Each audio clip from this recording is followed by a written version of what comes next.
فرقہ ہوگا جو صراط مستقیم پہ ہوگا.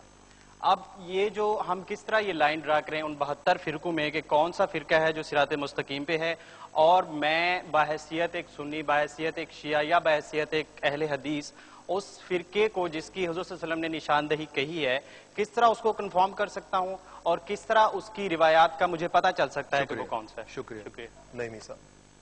ابھی ایک سوال ہے کہ اسلام جو ہے وہ دین ہے، یقیناً اسلام دین ہے، اور آپ نے فرمایا کہ میری امت 73 فرقوں میں تقسیم ہوگی اور ایک فرقہ ناجی ہوگا. اب وہ فرقہ ہر ایک دعویٰ کرتا ہے کہ ٹھیک ہے میں ناجی ہوں، اب اس کا اصول اور ضابطہ کیا ہونا چاہیے؟ ان تمام فرقوں کی تعلیمات آپ لے لیں، وہ تعلیمات جو زیادہ قریب ہیں دین اسلام کے اس کو آپ اپنا لیجئے گا، مسئلہ ختم ہو جائے گا. یہ میں سوال کے جواب دیکھیے، جواب تو ہمارے پاس واقعی نہیں ہے. میں تو یہ کہوں گا کہ شاید قیامت کے قریب ہمیں ہمارے اندر کچھ ایسا خمیر اٹھے کہ ہم سب ایک ہی فرقہ بن جائیں، لیکن اس وقت اس کا کوئی میرے سامنے کوئی صورت نظر نہیں آتی. جی شکریہ. میرا سوال اس معزز پینل سے یہ ہے کہ کیا گورنمنٹ یا سرکار کو تکفیر میں حصہ لینا چاہیے، خاص کر کے جب سرکار کی طرف سے، گورنمنٹ کی طرف سے کسی فرقے کو کافر قرار دیا جاتا ہے تو کیا وہ اس کا تحفظ یقینی بنا سکتی ہے؟ شکریہ. میں اس میں صرف یہ اضافہ کروں گا کہ جو ہم نے تکفیر سرکاری طور پہ کی ہے وہ تو کامیاب نہیں ہوئی. سچی بات ہے کہ ایک احمدی یہاں پاکستان میں کھڑا ہو تو وہ تو غیر مسلم ہے، کافر نہیں کہوں گا کیونکہ شاید غیر مسلم ہی مناسب اصطلاح ہو. جیسے ہی وہ بارڈر پاس کرتا ہے بھارت میں جاتا ہے تو مسلمان ہو جاتا ہے. اب مصیبت یہ ہے کہ اس کو آفاقی طور پہ ہم کس طرح غیر مسلم قرار دیں. کئی مسلمان ممالک ایسے ہیں جو ان کی تکفیر نہیں کرتے، تو وہاں پر جا کے وہ پھر مسلمان ہو جاتے ہیں. تو میں سمجھتا ہوں کہ اس مسئلے کا حل یہ ہے نہیں ہے کہ ایک ریاست اس میں ملوث ہو. میں مہدی حسن صاحب سے گزارش کروں گا کہ اس کا جواب، یہ بہت ہی مشکل سوال.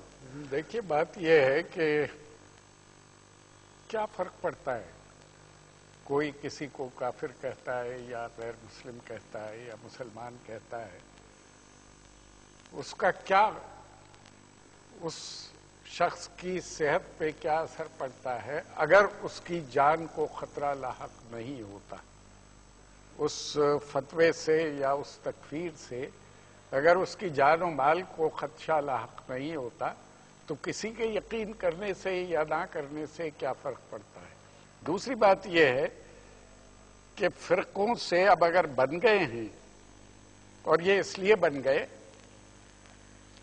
کہ جب آپ فنڈامنٹلز کو انٹرپریٹ کرتے ہیں تو کمیونیکیشن کا ایک اصول ہے کہ آپ کسی بھی زبان میں میسج کو، وہ انگریزی میں ہو، اردو میں ہو، ہندی میں ہو، فارسی میں ہو، عربی میں ہو، اس کے معنی اس کو پڑھنے والا یا سننے والا اپنے ایکسپیرینسز اور اپنے ارد گرد کے حالات کے مطابق اخذ کرتا ہے.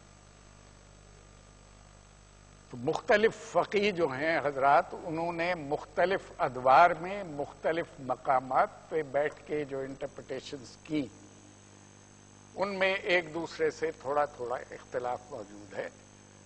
میں یہ سمجھتا ہوں کہ یہ اس بات کی دلیل ہے کہ اسلام میں اتنی آزادی دی ہے آپ کو مذہب کی، آپ کو کنفائن نہیں کیا کہ آپ اپنی جو بھی انٹرپریٹیشن آپ کی حالات کے مطابق کی ہے وداؤٹ چینجنگ دی فنڈامنٹلز، اگر ان میں آپ نے تبدیلی نہیں کی تو آپ کو اختیار ہے. ہمیشہ فساد اس وقت پیدا ہوگا جب آپ یہ کوشش کریں گے کہ آپ کی ہوئی جو انٹرپریٹیشن ہے، آپ کی ہوئی تشریح جو ہے دوسرا اس کو اختیار کرے.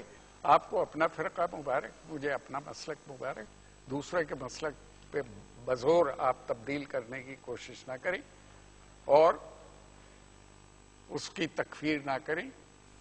اور اگر آپ تکفیر کریں گے تو اس کی صحت پہ کوئی اثر نہیں پڑے گا جب تک کہ اس کی جان کو خطرہ نہ لاحق ہو جائے.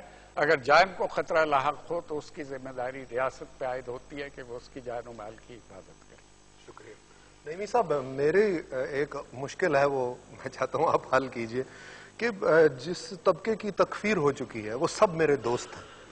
اسی طرح سے جو قابل تکفیر طبقے ہیں ان کی بھی میرے ساتھ بہت دوستیاں ہیں. یعنی میں ذاکروں کی محفل میں بھی بیٹھتا ہوں, مجھے ایک تسکین حاصل ہوتی ہے. احمدی حضرات میرے بہت اچھے دوست ہیں.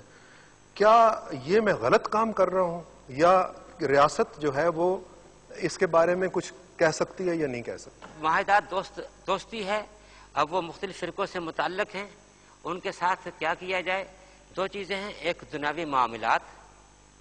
دنیاوی معاملات جو ہیں وہ چاہے مسلمان ہے چاہے کافر ہے, اس سے لین دین, تجارت, کاروبار وغیرہ ہم لوگ کر سکتے ہیں. تو تجارتی معاملات کے اعتبار سے تو اس کے اندر کوئی بھی اختلاف پیدا نہیں ہوگا. ہاں البتہ جہاں مسئلہ عقائد کا آ جائے گا, اعتقاد کا آ جائے گا, وہاں تھوڑا سا احتیاط جب وہ کر لی جائے. لیکن دوستی کرنا, لینا, رکھنا وغیرہ رکھ جائے, اس کے اندر جب کوئی صاحب شعور ہوگا تو پھر اس سے کوئی فرق واقع نہیں ہوگا.